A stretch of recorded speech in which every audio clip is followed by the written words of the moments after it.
Hey everybody, welcome to the Angry Ghost Hunter, the final Wednesday of every month where I bring in some good friends, Ross Allison, the Angry Ghost Hunter, Jacob Rice, and our man MERLE, for all of you to talk ghost hunting as we go. What is going on with the team and everybody that is happening with us? There's the team right there, Merlicious, Jake, and Ross, as we bring you the Angry Ghost Hunter, where we get into everything that is right, everything that is wrong, and everything that is just head-scratching about the paranormal. This is our first show of 2022. And Ross, I'm very glad to continue this on our Spaced Out Radio YouTube channel with you.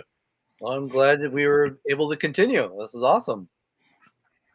And you're out on the East Coast about to give another paranormal lecture. I am. I'm just keeping my fingers crossed and hoping that this snowstorm that they're talking about isn't going to get it canceled. So we'll see. Oh, I'm so sick of snow, man. So sure you are. One more. Oh, man. No idea. Yeah. We haven't even got through February yet, man. And that's when it's all of a sudden the temperature is going to go from like where it is right now. It's going to go boom to the floor. And it's going to be like, screw you people. Let's get it going. Hey, MERLE, how you been doing, buddy? I've been doing great. Looking forward to tonight's show. We got some good topics and no snow down here. It was nice and clear and sunny with a little crisp. Other than that, we're good, Dave. We're good. Oh, you West Coasters. Absolutely. You West Coasters. Jacob Rice, it's always good to have you back. Yes, sir. And Thank you. Getting ready to get geeked up with us tonight or what? I am. I do have a gadget to rip apart a little bit later tonight. No, not you. Me ripping apart a gadget. No. I know. No. Well, whatever it is, the Angry Ghost Hunter we do once a month, as I said earlier, and it's really for us to kind of bring the rights and wrongs of the paranormal with these three fine gentlemen who are here to really break down everything and every aspect of ghost hunting. Me, I'm just the comic relief, the token radio guy who knows how to speak in front of a microphone while I let these three pros kind of get on it and make things happen. So let's get to topic number one here on the Angry Ghost Hunter. And this is, I want my own group. Hell with everybody else. Everybody else is wrong. I'm right. And I got to start my own group. Damn it. Nobody does it better than me, Ross Allison. Oh, my God. It is a thing, because a lot of these television shows make ghost hunting seem so easy. And now, ghost hunting is a very popular thing. When I started my ghost hunting group, we were 1 out of 100 groups nationally. Now each state can easily have 100 plus groups. Mm-hmm. And a lot of this is just, groups that split off from each other because of inner drama. Because of, they feel that they can do things better than the guy leading the group or the woman leading the group. So you get a lot of that. And the problem with so many groups and everybody, wanting to run their own group is it also starts to become very territorial. A lot of these groups that start to pop up, they want to be territorial. And then they don't know how to work with other groups. Obviously, there's been conflict of working with the group that they were in prior. So it is a big challenge. It really is a big challenge starting a group in today's, just because of everything that's going on right now. I remember seeing a statistic a few years ago, Ross, where in the United States alone, there was over 36,000 ghost hunting teams. Wow. And that was just ones that had a website presence. That's so crazy. It is crazy. MERLE, let's go to you here on this topic, because, you are in a very small group of the Paranormal Road Trippers. That's the way you like it. That way you can have control of what you're doing and where you want to go. And it's not always, because with a lot of these bigger teams, it's like, hey, we got an investigation, 20 miles out of town tonight. And everybody's like, yeah, we're going. And then the night of the investigation, 18 of them drop out, keeping it small, bro? Yeah, that totally happens because I remember being on larger teams where you get a really neat location or a spot that's said to have a lot of activity and everyone's like, yeah, we're going to go. We'll see you there. We'll carpool, go for Tim Hortons on the way or whatever. And a lot of people would back out. And it puts a lot of stress. I'm sure Ross can attest to this. Oh, Puts a lot of stress being a lead investigator or the person that's responsible for conducting the ghost hunt with your client. But yeah, it is becoming popular. Like I can think in the last 2 to 3 months, there's about 4 groups that popped up in my immediate area that are new. So it is becoming very territorial. It's becoming very popular. I'm all for working with other teams and all that, but I proceed with caution because of the amount of times I've been burned. Well, With, one of the with things that you have to keep in mind is most groups, their life expectancy is about 3 years. Mhm, And then they fold because they realize it's a lot of work if they want to do this. They don't get the attention that they're hoping to get, or money that they're hoping to get, or fame. mhm, So it is a problem, but there are some benefits to it as well.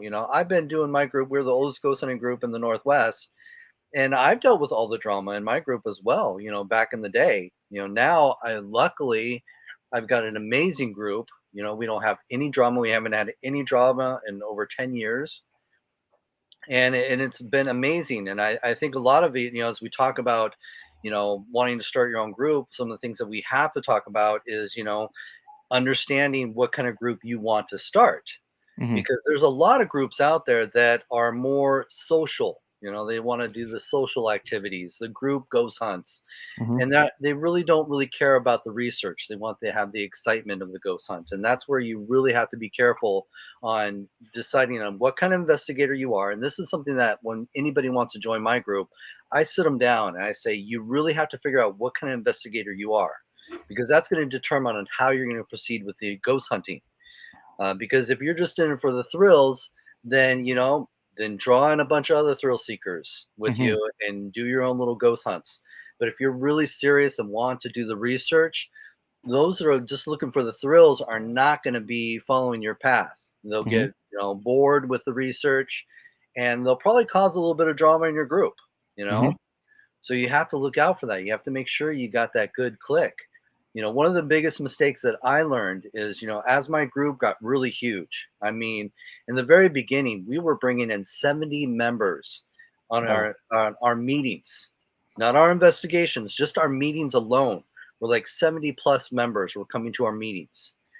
And I started to realize that I was focusing more on entertaining the members and not, getting out there and doing investigations. We were doing more social things. And that's one of the things that I had to call it quits to, because it was hard maintaining all those members, mhm. because you're trying to make everybody happy. And if you find you're in that situation, you really need to find out where you want to be and where you're going with your group, because you may have to cut some of those ties. The And you can't peacekeeper make mother everybody hen. happy. Yeah. Let's get Jacob in here because he hasn't said much. But before we do, I got to say one thing to this topic. If you're starting your own team, and guys, please correct me if you think I'm wrong, and then we can debate and argue about it because this is the Angry Ghost Hunter. You know, if you're starting your own team, don't have the idiotic photo of the team skeptic like this. You do it Okay? good. There's a fun Looks, game on the internet where people will post pictures of groups, and they'll say, yeah. "Is this a rock group or is this a ghost hunting group?" And a lot of times you can't tell the difference. But there's a reason why when you go whether you're going in for fun, and guys, when I as I've said it, you guys are way serious. This is your love, this is your passion. I'm one of those people that if I go out on a ghost hunt or a tour, I'm there for fun. I'm there for the experience for me. I'm not trying to solve anything. I just like the woo. But I mean, when you get these ghost hunting teams where you have the case investigator and lead investigator and the historian and then the skeptic. All right. If you're not going on any type of investigation and not having the discernment to be able to tell what is a fart, a burp, or a ghost, get the fuck out. Ooh, Okay, pardon my ooh. language, but He's pissed. He I dropped know it. it does piss me off. F It bomb. does piss me off because it makes it look foolish.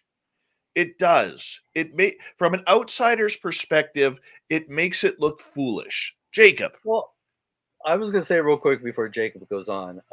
Sorry, Jake. Yeah. The fact of the matter is, again, a lot of these groups are reflecting themselves off of what they see on TV. That's the biggest problem is you got a majority of these groups out there are imitating what they see on TV and this image and culture that has become so popular nowadays. And so that's one of the things that we, hopefully can break the mold on. Okay, Jake. I agree. Jake, Actually, you no. finally get a turn to speak here. Just wait. Merle actually wants to interject. So if Merle wants to interject, because he never does, we can let him interject. No, that was totally a troll. I'll flat my. All right. So I'll go back to Yeah. Chicago. Just what you got. You got. Okay. So we'll go back to Chicago. This is where I started Ghostly Activities up. And when we started, it was just me and my BFF, and we eased into ghost hunting because we started off like we like the shows. My BFF and I, Celine, come over. We do a binge of Ghost Avengers, Ghost Hunters, all that stuff, and we'd watch it, and we're like, I think we could do this better, at the end of the day. And so, not knowing anything, and this is really good because you can learn together about it.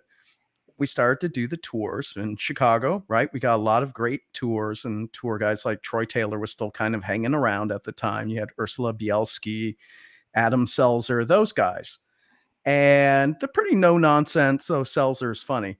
No nonsense when it comes to the history. I wouldn't say they tried to hyperbolize too much with their tours, right? Still entertainment. And then we researched a little bit of the gear, and every time we went on these, we'd take a little more gear. Anyway, it was just a gradual learning process, but we always made sure we never got bigger than 4 people as well, because after that, it gets a little complicated. The other thing is, you got 2 people, like she was into the woo. I'm not. I think we all know that. I'm not into the woo, but she is. And so we would do that kind of things like, well, here's our size sensitive, and here's our little nerdy dude. And we would test each other's hypotheses and our data like that. And since we were BFFs and, we had a good laugh at it too, because you got to have fun. People, don't forget, this is supposed to be fun, kind of. That, if anything, it made us much better ghost hunters because, you were in a safe space, right? You could talk about, oh, did I F that up kind of stuff. Mm-hmm. But I could see if you tried to join another team that's very well established and has their process and stuff, it may not jive with you, may not answer the questions you're looking for. So I get it, if you kind of need to date around the paranormal world until you find something you're learning enough to do your own thing. But the other thing is with Celine and I, we were never territorial. I talk about the Congress Plaza Hotel. I talk about Bachelor's Grove a lot. Anyone can go to these places. It's not really territorial because they all get thrown out. Bachelor's Grove, you get thrown out at night or arrested by the cops. Congress, the only way you can do it is if you book a room. Mm-hmm. So, we would take, like I said, in the past, the only time I had problems with territory is if I had permission to ghost hunt someplace and one of the ghost hunting tour things came through and they're like, who are you? I'm like, I got my receipt. Shut up. And that was about it for me. So I haven't had like these big schisms or anything like that with my team before. One of the things that I learned running my group as long as I have is being a leader is a lot more challenging than being, a member, because a member only has to adjust to the leader and be able to follow the leader, where the leader himself has to, adjust to all the different members that you're dealing with and knowing how to deal with the different personalities, even egos sometimes that come into your group. And that is the biggest challenge that I had to overcome myself, is learning how to communicate in many different ways, the best that I can, so that each member can understand what I'm trying to get through to them. Where for them, it's easier. They just have to, adjust to me, So that is a big challenge if you are looking to start your own group. Another thing that I do want to point out before anything is when you start your group and you think you picked out a really awesome name for your group, make sure there's no other group out there with that name. Buy the domain now. because that's going to start drama right away when Yep. somebody sees that you've stolen their name. Well, unless they're in Utah or something, then like who gives a frack? One thing when I first started that I wish I kind of a do-over, and I'm guilty. I'm pretty sure we all are a little bit, even if we don't admit it tonight, guys. It's okay. Um, Everything was evidence when I first started because you're so excited. Yeah. That orb, that piece of dust, that reflection of you or your friend in the window, that's a silhouette. It's a poltergeist. There's a demon. I never use the D word, but like even when you're I've been rolling your called the D word. even which one?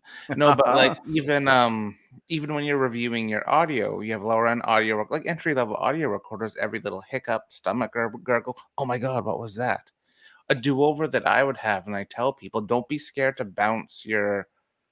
We're doing research, so we should feel freely to bounce our evidence, our captures off other teams, other members that you like or trust, to critique it or be like, "Hey, dude, I think that was you, but that's just my opinion. Maybe try using this audio software to clean up the static or whatever, just to see." Don't knock them, more build people up, because at the end of the day, that's what we're researching.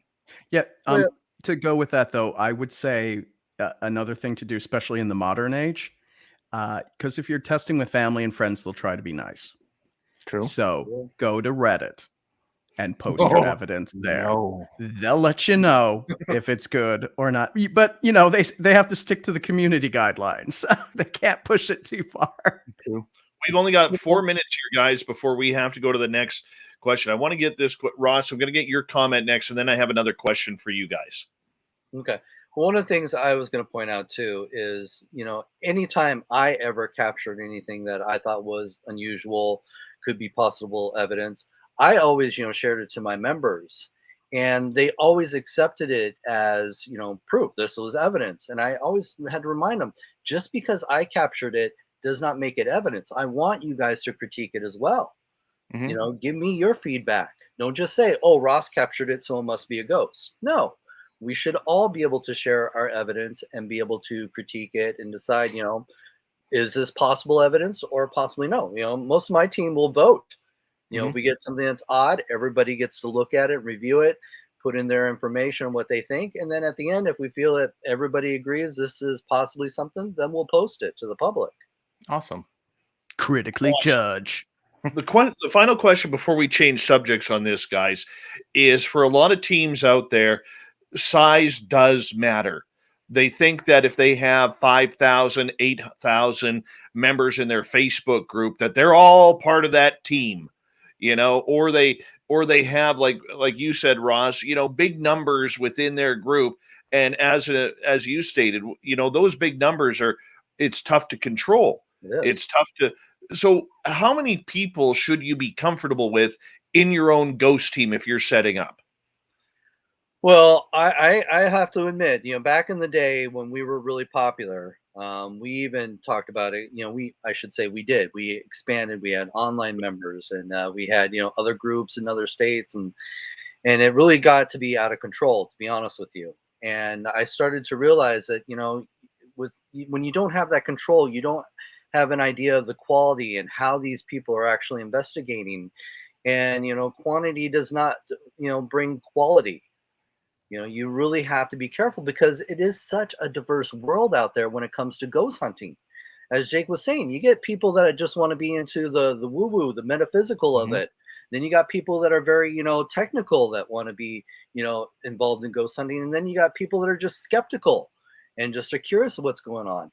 And I really try to bring my team and get us focused on the middle of the road and have an equal amount of everything. But you have to be able to decide, where your team is going. And you really have to stay focused because it is so easy to get off the beaten path and lose yourself. I've done it. Learn from my mistakes. I've done it as long as I've been in this group. I have made those mistakes. And now I think, I've got that wheel nicely greased and we're really trucking along. We got an awesome group. Jacob, how about you? Does size matter? This is the case where bigger isn't better. I agree with it. But if you got like 8,000 people, right, you might as well sell some T-shirts. But with the ghost hunting group, I think it depends on the philosophy that you want to do, how technical you want to be, if you want to record it. It helps to have someone that specializes in, say, recording video or audio, conducting different experiments. I get that. I don't see the need to have a team bigger than 6, to be honest. I really don't. Well, the only thing that I'd argue on that one is just like, Merle was saying, there's a lot of times when you get a lot of people, when you're just 6 members, 4 of those will sign up for an investigation and then 3 drop out. Yeah, but you You're kind of should screwed. know So if you you should know have at your least, I would say, for us, we have about, I'd say 30 members, about 20 that are really active. Mhm. Yeah. Yeah, and so we have that strict protocol. We only have a certain amount for each investigation. People will sign up for it, Mhm. and we pick the team from that sign up. But it's nice to have a few extra members because again, not everybody can get away, every weekend. Mhm. And so when you have those extra members to sign up, then you have other people to call on once those people have unfortunately backed out on the investigation. So I think that's reasonable to work with to me. But yes, like Jake said, it's nice when you have a core group, a nice small core group, to actually do the investigation. Less drama too. Hmm. Merle, you get the final word. I agree. Size does not matter in this case. I feel smaller is better. You keep your team tight. Your trust is tight. You can rely on those people in the dark. You can rely on those people when you're vulnerable. You can rely on those people usually when you're not on investigations in a social aspect. I can probably count on 2 hands how many people I trust that I talk to. Like I've sent Ross evidence, I've sent Jake evidence, and people like that. And like I trust everyone in this little group of 4 here. And just because you're rolling 5 investigations a weekend, 5 different locations, and your team's all spread out, and good for you. At the end of the day, that's not research, in my opinion. That's more social clubs. And if that's what you want to do, cool. I accept that. But And that's great, dude, to yeah, have the social element if you want to Mhm. have a big, expansive, group out there. But the one thing, like you said, you got to be able to trust your investigators. You got to make sure that they're doing things properly. Because that's the thing is, unless people can trust them and they're following the protocol on how they've been trained to follow the protocol, then we're all in the same boat. When somebody submits evidence, we're always going to question it Mhm. until we all have the same protocol and we're all doing the exact same thing every time we investigate. Then we'll better trust ourselves when somebody submits an EVP or anything else that's unusual, and we'll say, hey, Jake got that. I know how Jake works. I can trust Jake to do the debunking that he feels he needs to do. And so if Mhm. he says that is possibly paranormal, I will accept it as possibly paranormal. And I it's do the like quality. pushback. You want All to right, trust guys, we're okay. going to move on to subject number 2 for All our right. listeners. You're listening to the Angry Ghost Hunter, which we do the final Wednesday of every month with the Angry Ghost Hunter, Ross Allison, Jacob Rice, and of course our man Merlennial, as Oh, we God. continue on here on the Angry Ghost Hunter. Topic number 2 for tonight, gentlemen. And oh my goodness, I accidentally lost it. Hold on 1 second here. How unprofessional of me. I'm sorry, guys. It was the Baileys and the coffee people. Oh, I know. Elvis stayed here, so it must be haunted. We're always wanting those haunted celebrities to come on in and join us for a round of woo. Ross, take it away. Well, this I find interesting quite a bit. Is it seems like whenever I investigate a hotel, they'll talk about how certain celebrities stayed here, and oh, those celebrities must be haunting the location. Or when you're investigating a battlefield, oh, this certain famous general, was here, so he must be in, haunting this location. They always want to, tag the ghost haunting these locations as somebody who was very well known, a celebrity of some sort. And it's funny, especially when it comes to, as we said, Elvis as an example. You go to these hotels where Elvis may have stayed, a weekend there because he was touring, and now they would say Elvis is haunting the building. And that is so true in so many places. And if you think about it, a haunting is attached to a person, place, or thing. And so there's got to be some sort of attachment to the location that usually they're haunting.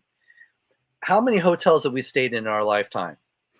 Do you think I'm going to be haunting all the hotels I've been to? No. Or I even remember them. Or you can remember them too. That's a very valid point right there. Look at, some of these celebrities like Elvis. He probably doesn't remember 10% of the hotels he stayed in. But yet people want to say, that they had this famous, ghost haunting their location.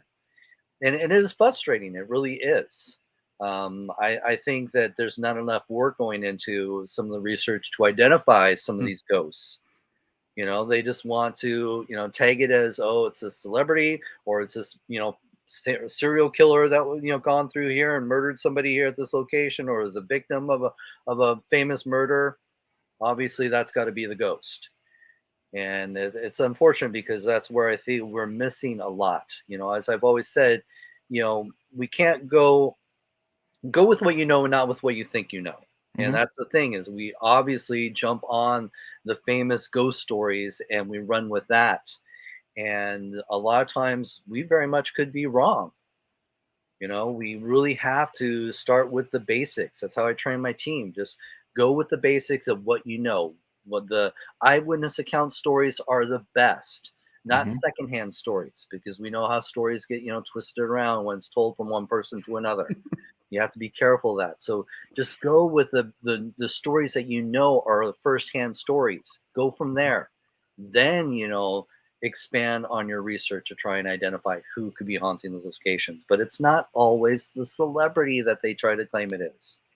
But let's also remember, too, that the use of a celebrity name is what draws people in. These places are making money off of this false advertisement or potentially false advertisement.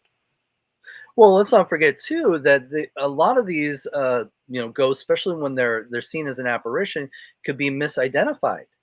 If you're saying it's Elvis, well, think of Elvis was an icon, and how many men dressed and did their hair like Elvis? All right. Same thing with Marilyn Monroe. All the women wanted to look like Marilyn Monroe.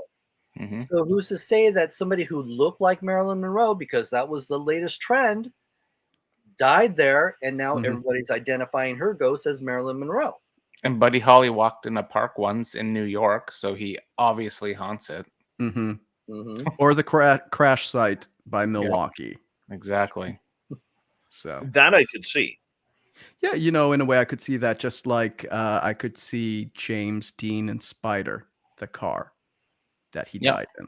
I could see that because of the attachment to the car. And that's maybe the car was really pristine. Yeah. And that's the key element that people tend to forget, is there is got to be some sort of attachment for this celebrity to be, haunting that location, for anything to be haunting that location. There's some sort of attachment. Now, let's not forget residual hauntings too. Yep.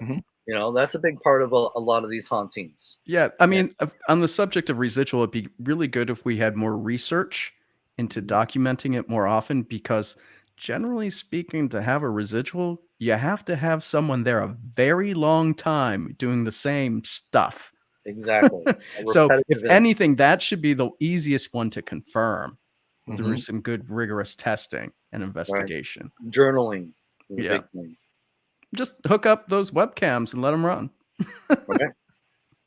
Well, I mean, we've seen people try to attach their name to celebrity in this field through ghost boxes, through voice meters and channeling and psychic phenomena, and the theory is the closer you get to that celebrity time of death, the better the communication is going to be on a fresh sense. I mean, we've heard it all.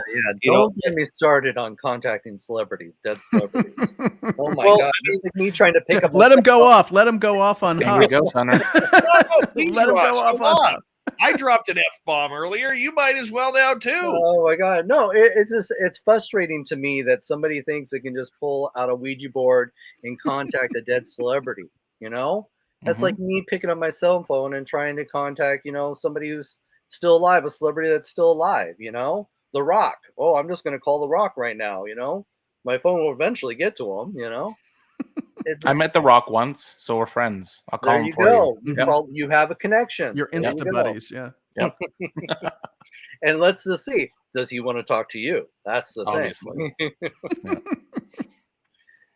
Yeah. That is frustrating to me that a lot of people do take advantage, especially when a celebrity has just recently passed, and they want to write off that.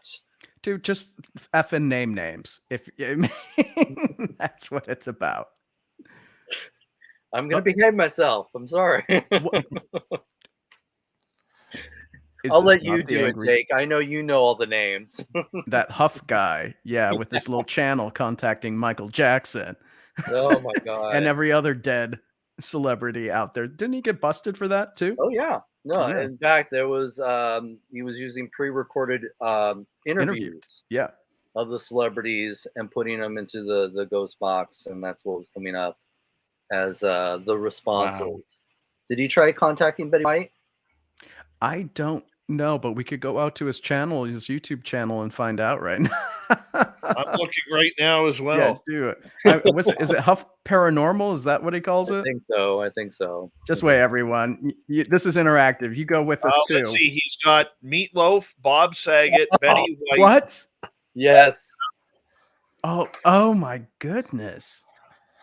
Yeah. Wow. Anytime any celebrity recently dies, he's right there trying to contact them.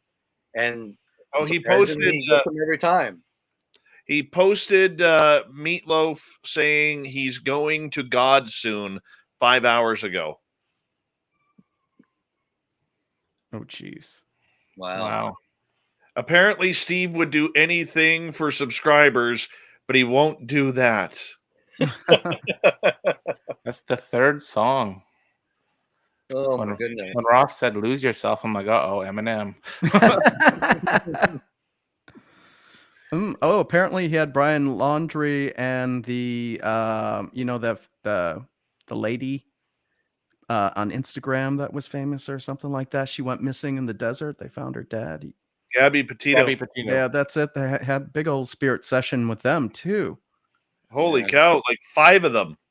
He's got 1.7 million subscribers. Someone's making bank off their YouTube channel.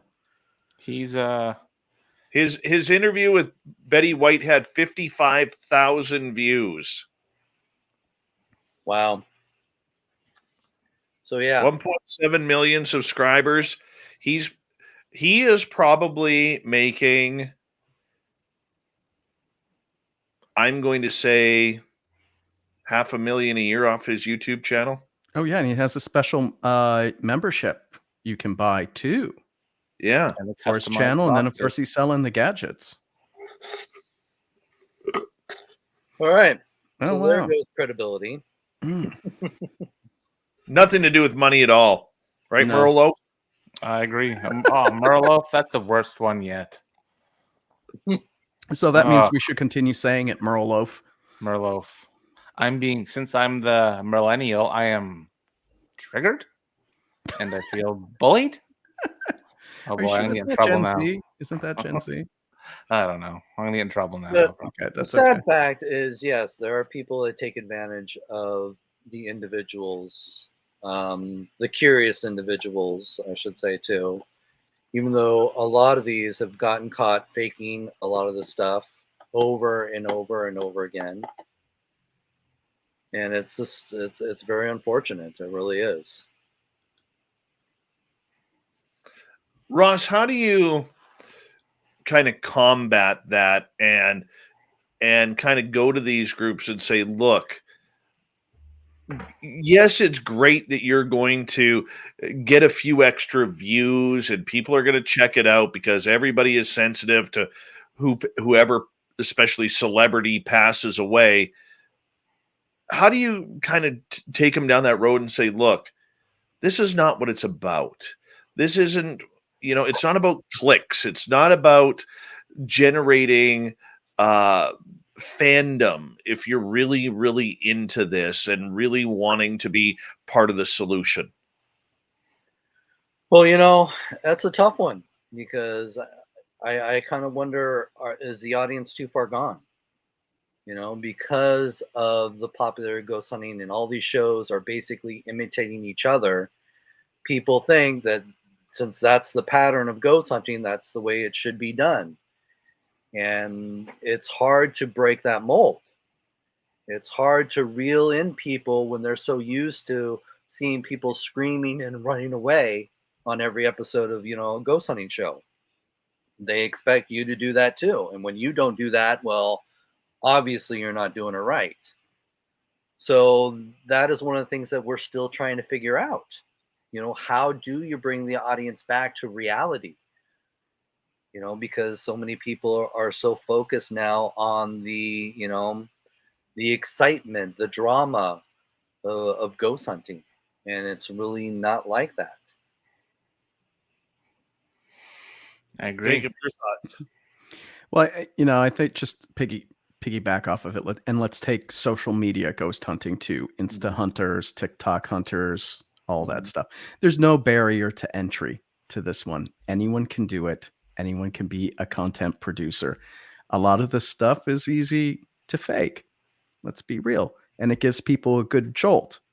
And that's prevalent right now. So my advice would be, if you're gonna take it seriously, just stick to your guns and do it in the old-fashioned boring way, I gotta say, compared to everything else today. But don't be afraid to publish your stuff.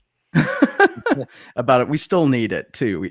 Even on YouTube, even if you don't get the 55,000 views for speaking to Betty White, don't be afraid to put up an abbreviated, like 2-hour EVP session. Okay, people, because EVP gets real boring real quick.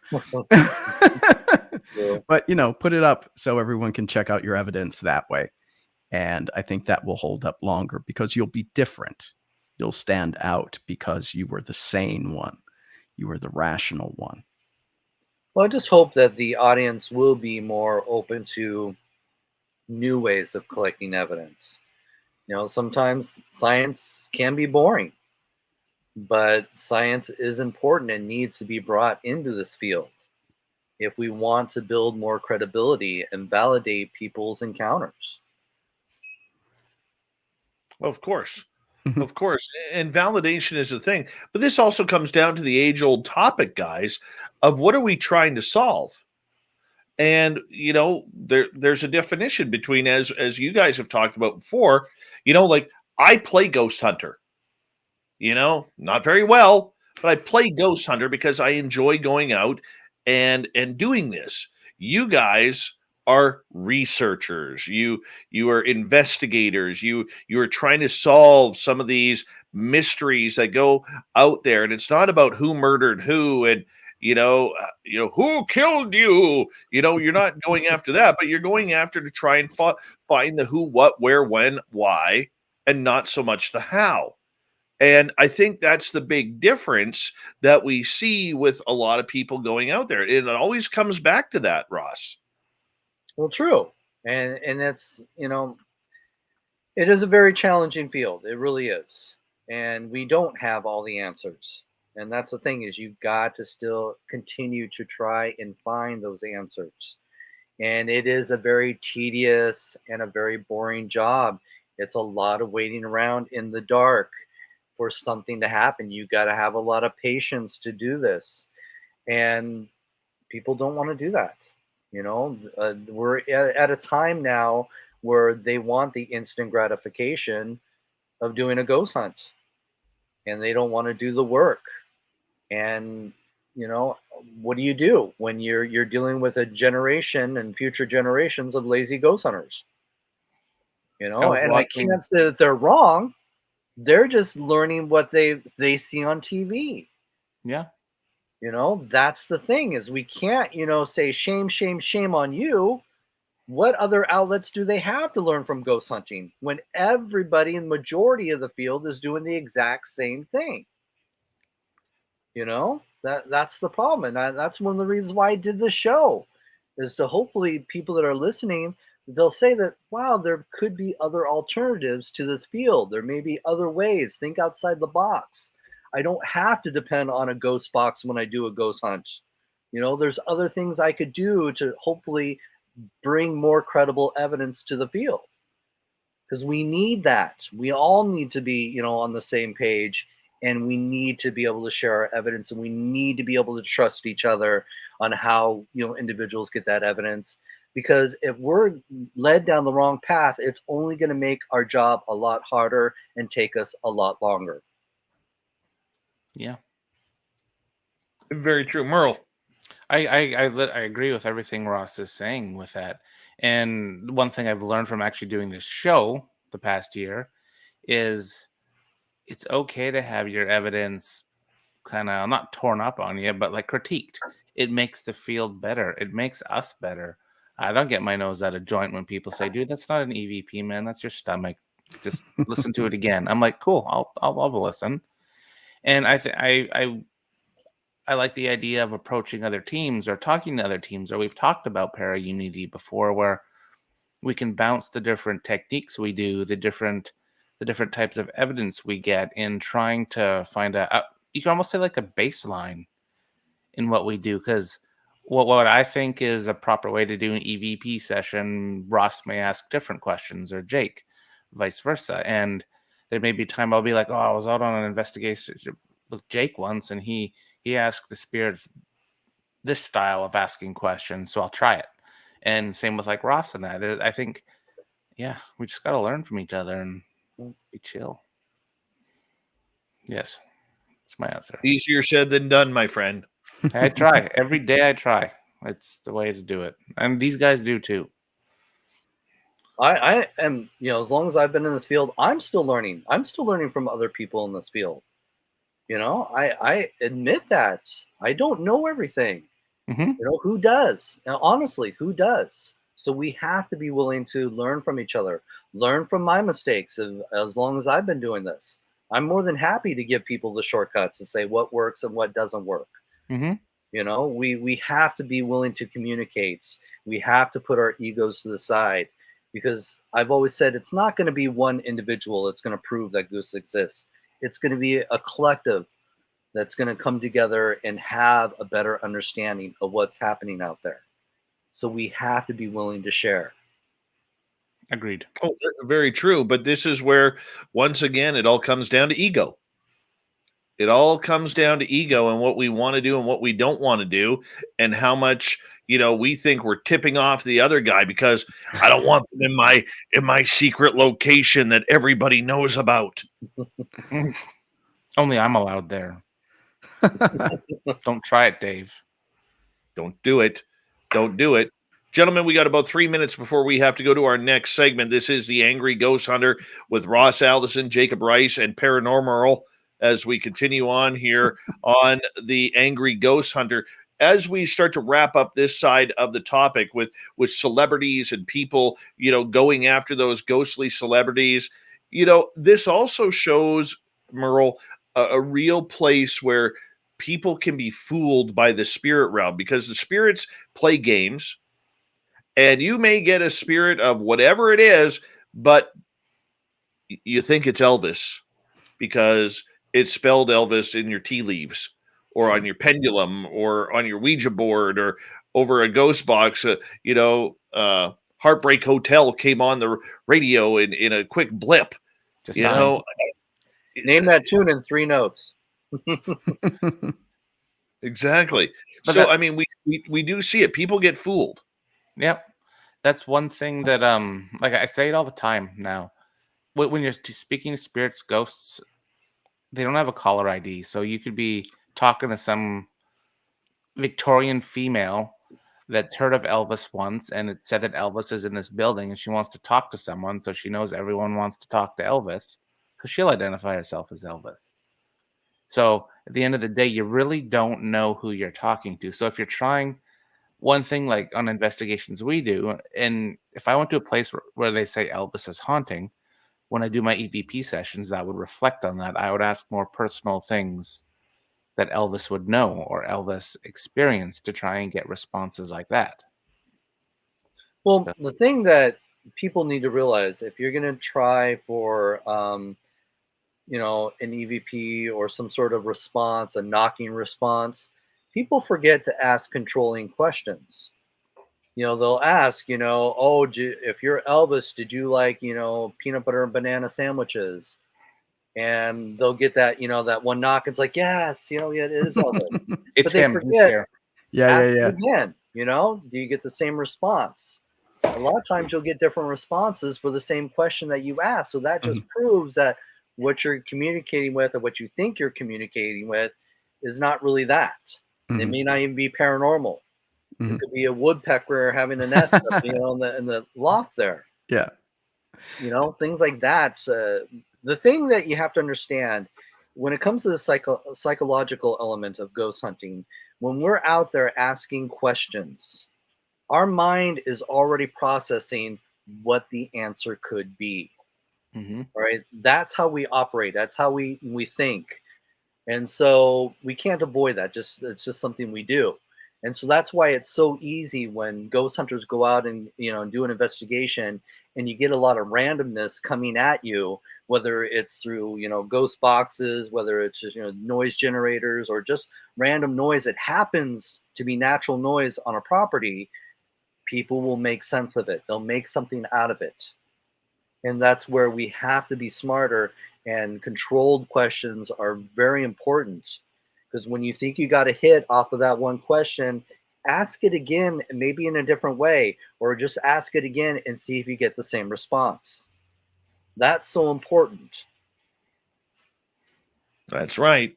All right, gentlemen, we are going to move on to our final topic tonight on the Angry Ghost Hunter. And of course, we always turn to our main man, our tech geek, Jacob Rice, for failed equipment. Save your money, people. Listen to Jacob. What piece of gear do you have that you're going to trash for us tonight? Yeah, trash is an appropriate word tonight. It's the Flux. And this comes, you've been seeing this, I know Kindred Spirits has been using this a lot more this season, and Ghost Hunters Tap / Ghost Nation has been using these as well. It sounds really good on paper, though, I will say. What this thing does is you got this little pylon, think Slee Stack, Land of the Lost for those of a certain generation, right? What you do is you'll turn on the little red button. And again, this is so seductive because you just turn it on and it does things, right? But what this does is it emits a motion detector infrared type beam out of both sides of it to detect movement. It also does some stuff with temperature as well, but at the end of the day, it's going to be more so movements around it. So as you turn it on, you get a nice little beep. It blinks because it is doing a baseline setting for stuff that's around it. So if it hits something in the area, it knows it's there. Now it's ready to start reading stuff. And what it'll do is as you move your hand, it's resetting because I'm holding it. So it's supposed to be set down. But you'll get red or green results for the movement, and it'll be louder as you move closer to it, right? That's really nice. When you turn this, it changes colors because it's changing the detection area. So by default, it's about 1 foot, 2 foot, 3 feet, can go up to 7 feet as well. But we used this at the American Cancer Society before it closed. And it pretty much went off for every little thing, from dust to someone walking down a hall a little bit far away. Sometimes it would just go off randomly. You're asking questions, yes, no, male, female type results, supposed to be green or red. Notice it keeps going off as well. It's kind of like that one gadget we used at Astoria Ghost Hunt as well. Never shuts up.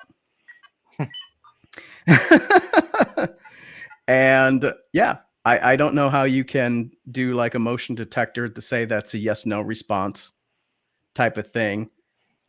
For one thing, would a ghost even be able to tell colors? Can you touch the green side? Can you touch the red side? Are you Are you 7 feet away? It doesn't work in front. It has to be to the side. So put it in a door well. I forgot how much this cost me just to get out there. I know it was more than $100 that I spent on this. Not sure what it costs now, but anyway, it has so many flaws and is so sensitive to everything. I don't know if you could really count it, because at the American Cancer Center we had the light on it all night. I used it at a private residence as well. Never shut up.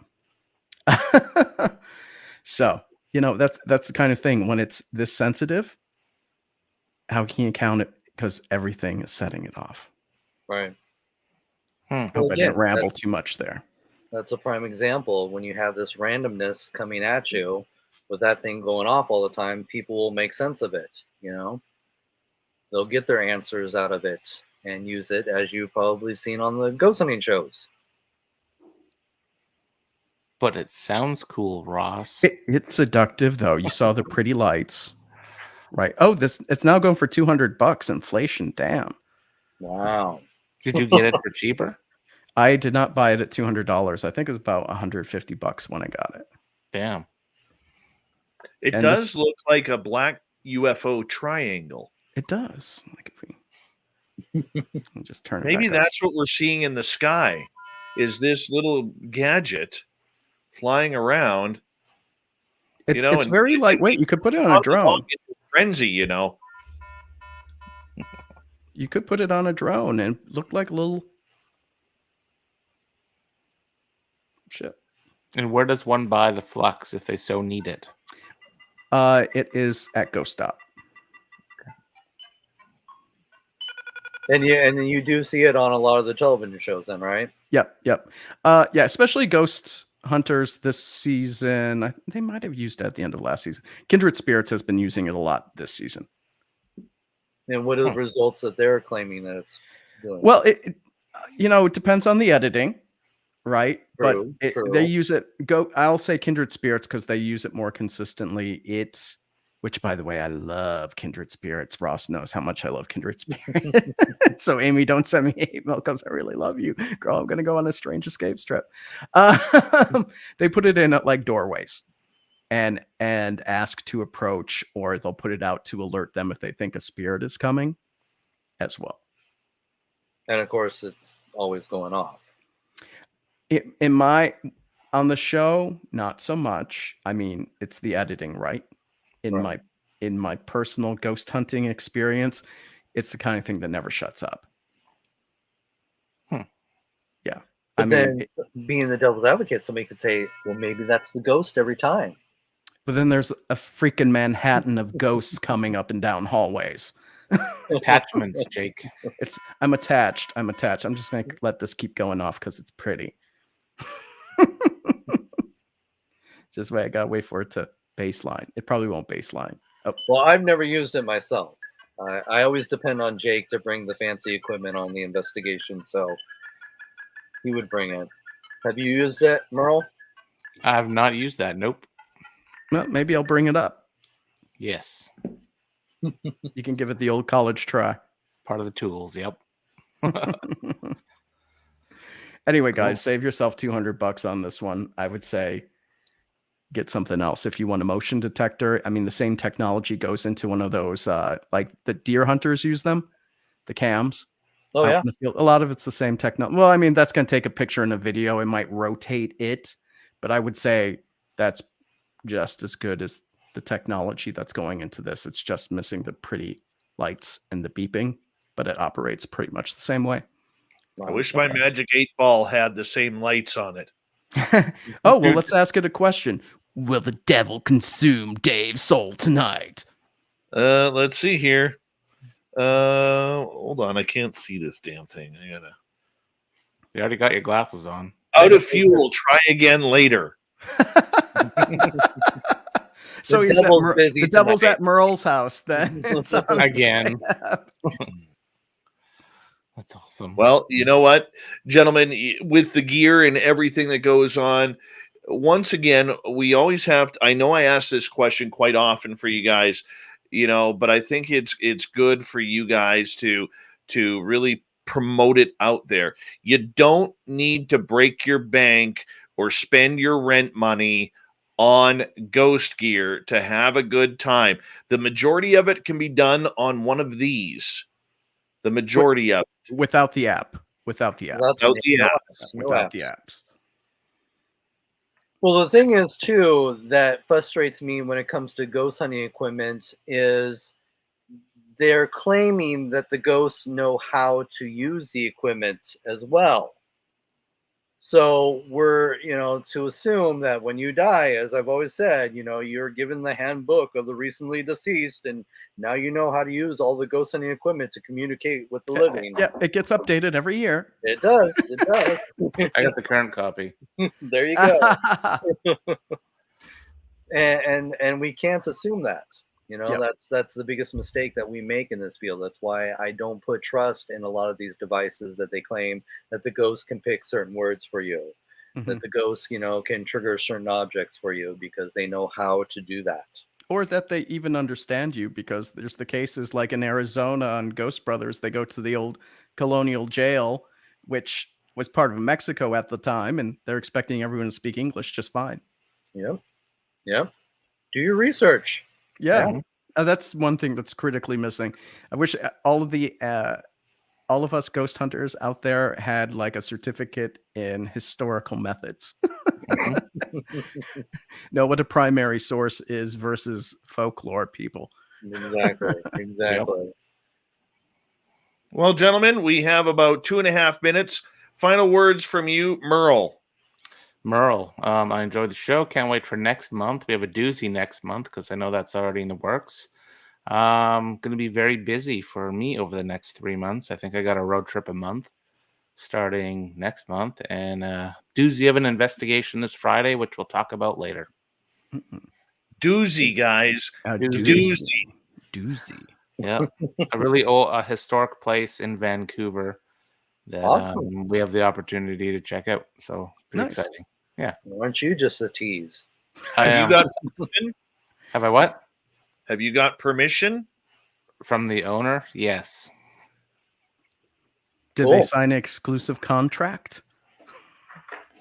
What do you got going on, Jake? Do they want blood, firstborn, all that good stuff? And you, They Ross, want his you got- haunted dolls. He's going to bring us haunted dolls. And Are we you gotta, allowed there? Merle, we got to do a haunted dolls one of these. Sounds good. My dolls are actually having a sleepover this week somewhere in the city of Chilliwack, British Columbia. Yeah. Nice. All right. Oh, Jacob, your final words. When it comes to starting up a team, ease into it. Learn together if you want. You don't have to band up with a whole new group. There's plenty of resources available for you to learn as you go. Don't break the bank and have a little fun. And the angriest ghost hunter of them all, Ross Allison. Well, real quick, we're supposed to also wish Tim a happy birthday. So we got to do that to one of our listeners. It's his birthday, so happy birthday, Tim. Happy birthday. So, Ross will sing. What's that? Ross will sing. Send you a little DM singing. I gave up my singing career a long time ago.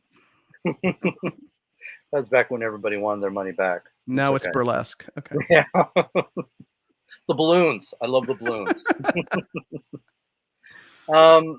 I guess for me, don't get me wrong. I am glad that ghost hunting is where it is today because it's opened a lot of doors for us.